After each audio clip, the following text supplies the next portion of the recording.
When administering a local anesthetic, it's important to make sure that your patient is lying in a supine position in order to reduce the likelihood of syncope. Patients about to receive an intraoral injection are often anxious, and if they're sitting upright, there's a chance they'll faint.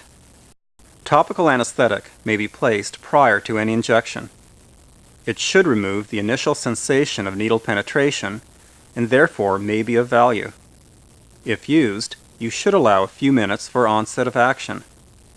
The sensation of needle penetration is also reduced by the retraction of soft tissue such that the mucosa is taut. With all the mandibular techniques, it is preferable to use a 25 gauge long needle.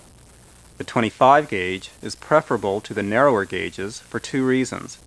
First, the aspiration results are most reliable with this gauge. Secondly, there is less deflection, an important characteristic for a deep block.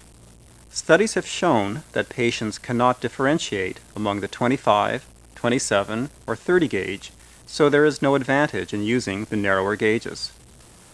The primary goal of all of the mandibular blocks is anesthesia of the inferior alveolar nerve, which innervates the pulps of the mandibular teeth on that side, as well as the buccal periodontium anterior to the first molar. For each of the three techniques we'll describe, this goal is accomplished by depositing anesthetic within the pterygomandibular space.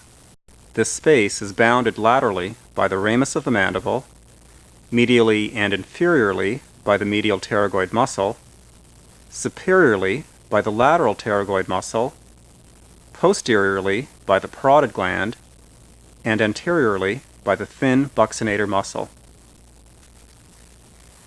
This anatomical space contains the inferior alveolar nerve as well as the lingual nerve, which is usually also anesthetized by these techniques. It also contains the inferior alveolar artery and vein,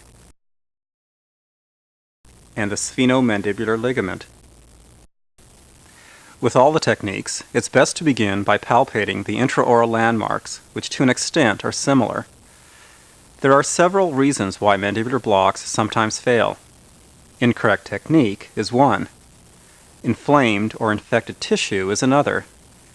You shouldn't administer anesthetic into areas of infection, as the acidity of the tissues may prevent onset of anesthesia. Patient apprehension is a third. When patients are anxious, they may interpret routine tactile sensation as pain. You can reduce patient anxiety by either non-pharmacologic or pharmacologic means. Another reason why mandibular blocks fail is intravascular injection. Injecting directly into a blood vessel can lead to a number of toxic events and will also take the local anesthetic away from its site of action.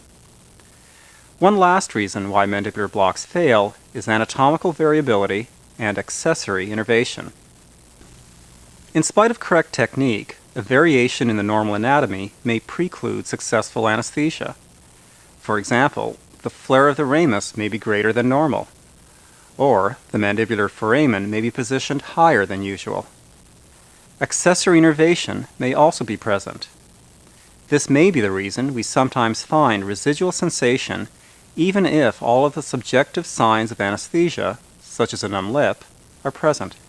Accessory innervation may originate from several sources. The inferior alveolar nerve may give off branches anywhere following its exit from foramen ovale.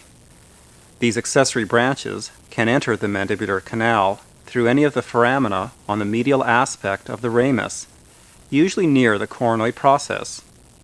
This particular route often innervates the second and third molars. Other sources are branches which travel with the nerve to mylohyoid, which often innervate the teeth anterior to the molars. It has been proposed that accessory innervation to the third molar may originate from a branch of the auriculotemporal nerve, which enters a foramen near the neck of the condyle. Branches may accompany the lingual or buccal nerves, and the routine blockade of these nerves should result in profound anesthesia. How is residual sensation due to accessory innervation treated? The key is to deposit local anesthetic such that it lies proximal to where the accessory branch rejoins the main trunk of the mandibular branch of the trigeminal nerve. This means that techniques which bring the anesthetic more superior or deeper should be more successful. This may be the explanation as to why the alternative techniques, namely the Gao-Gates or Akinosi, have been reported to have high success rates. On occasion, accessory innervation may also be anesthetized by administering the local anesthetic adjacent to the tooth. This may be accomplished by administration of either a paraperiosteal, a periodontal ligament, or an intraosseous type of injection.